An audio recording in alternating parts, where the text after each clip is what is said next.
자, 여러분 안녕하세요. 예, 황진범입니다. 이번 9월달에 시행한 122회차 전산세무 1급을 한번 시작해 보도록 하겠습니다.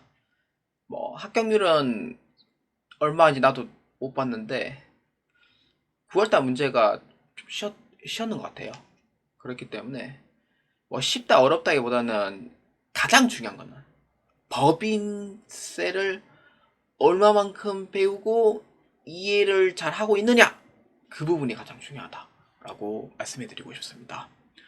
자, 그렇기 때문에 세무 1급을 연습을 하면서 특히 법인 조정에 신경을 많이 써주시고요.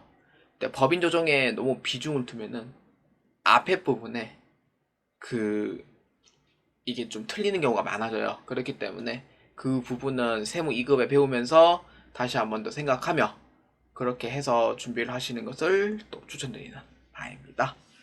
자, 전산세무 1급, 자, 이론 문제, 그리고 전표 문제에 대한 부분은 제 블로그를 참고를 해서 보아주시고요.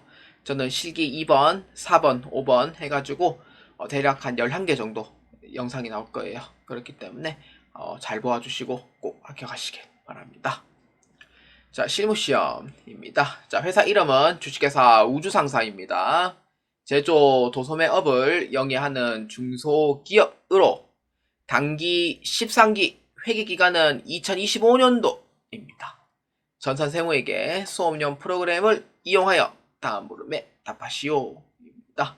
자, 저는 실기 2번으로 해서 넘어가도록 하겠습니다. 자, 실기 2번입니다. 자, 1번입니다. 다음의 자료를 바탕으로 2025년도 제2기 부가가치세 확정 신고 기간에 수출 실적 명세서 및 영세율 매출 명세서를 작성하시오입니다. 단 거래처명 및 메인 매수점표 입력은 생략합니다. 메인 매수점표 입력을 해도 상관은 없어요. 근데 이제 생략하라면은 그냥 생략하는 게 맞고요. 그래서 이 문제를 보고 이 날짜들 있잖아요. 이 날짜를 보고 이제 해당하는 이 금액을 표현할 줄 아냐. 그러니까 신고를 할 때 이렇게 해서 신고를 한다 라는 부분을 정확하게 아는지 모르는지에 대해서 물어보는 문제다라고 보시면 돼요. 그렇기 때문에 부가가치에 자 클릭을 해서 여기 수출 실적 명세서라고 있습니다. 자, 여기 있습니다. 자, 클릭합니다. 자, 조회 기간은 2기 확정인 10에서 12월입니다. 자, 여기에서 여러분들이 다 아시겠지만 세무 2급 배우면서 가장 중요한 부분은 여기 환율이 가장 중요해요. 외화하고 원화는 그냥 치면 돼요. 근데 환율 같은 경우에는 이 부분이 가장 중요한 게 원래 원칙은 선적이라든지 기적일에 해당하는 환율을 작성을 해요.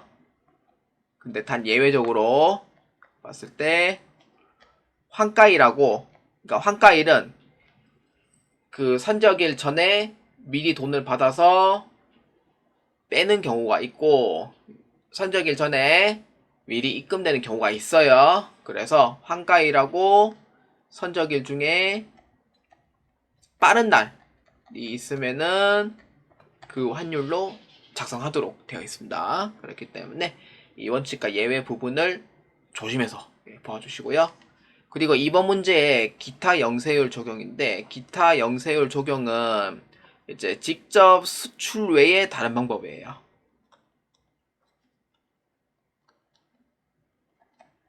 다른 방법을 했을 때 이 기타 영세율을 적용하고요.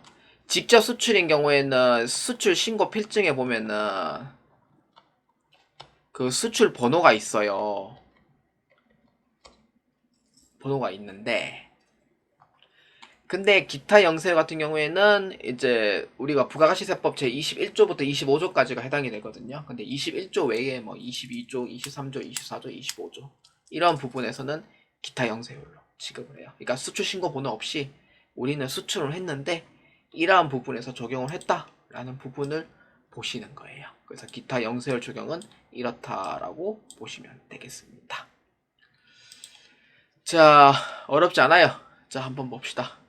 자, 수출 신고 번호가 있고요. 이번에 매출 내역에서 선적일자가 10월 말일이고 그 다음에 11월 25일 이렇게 있고요. 대응결제일은 10월 5일하고 11월 말 이렇게 돼 있어요. 자, 선적이라고 환가일 중에 가장 빠른 날을 적용한다고 했었어요. 이렇게요. 그러면은 어느 게 더 빨라요? 그렇죠. 위에 거는 대금결제일이 더 빠르죠. 밑에 거는 뭐예요? 선적일자 더 빠르죠. 그래서 이 부분에 대해서 환율을 적용해라 라는 의미가 되겠습니다. 자, 한번 쳐볼까요? 수출 신고번호 칩니다. 자, 이렇게 칩니다. 자, 여기가 X가 돼 있는데 X는 혹시나 오해 사는 경우가 있어가지고 대문자로 해주세요. 선적일자 작성합니다. 통화 코드는 USD. 환율은 얼마로 주면 돼요? 10월 5일자 환율로 적용해줘야 돼요. 환가일이 더 빠르기 때문에 그렇습니다. 1450원. 외화 얼마? 50만 달러. 거래처 코드가 따로 없죠. 그럼 넘어가면 되고. 원래는 거래처 넣어야 돼요. 근데 거래처 코드가 없고요. 그 다음에 두 번째 거 입력해줍니다.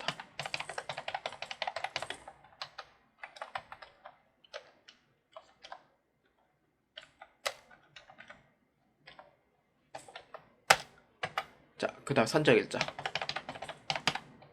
통화 코드는 USD. 자, 환율 얼마 주면 돼요? 선적일이 더 빠르니까 선적일에 해당하는 환율 넣어주면 돼요. 1350원. 외화는 얼마예요? 20만 달러. 거래처 넣었습니다. 자, 그 다음에 기타 영세율인데 기타 영세율은 외화 입금 증명서가 해당이 돼요. 그러면은 발급일자가 10월 말일이고 공급일자가 10월 5일이면 어느 기준을 봐야 돼요? 그렇죠. 공급일자 기준을 봐야 돼요. 이거 많이 헷갈렸을 거예요. 공급일자 기준이에요. 그렇기 때문에 기타 영세율의 건수 1. 그러니까 입금된 날이 아니고 공급일자 기준으로 보면 돼요.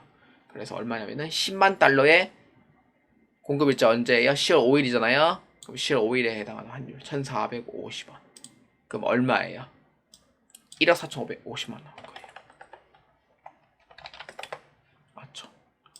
그래서 외화금이 얼마냐면은 10만 달러. 그래서 얼마냐면은 1억 4,500.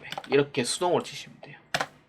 기타 영세율인 경우에는 이렇게 해서 수동으로 입력해 주시면 되겠습니다. 자, 그 다음에 영세율 매출 명세서까지 넣어 주셔야 돼요. 자, 그러면은 자, 여기 영세율 매출 명세서 여기 있어요. 자, 클릭합니다.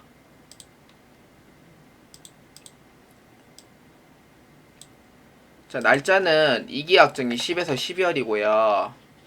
여기에서 불러오기를 해주면은 안 나와요. 왜냐면은 메인 메시전표 입력에서 안 했기 때문에 그렇고요.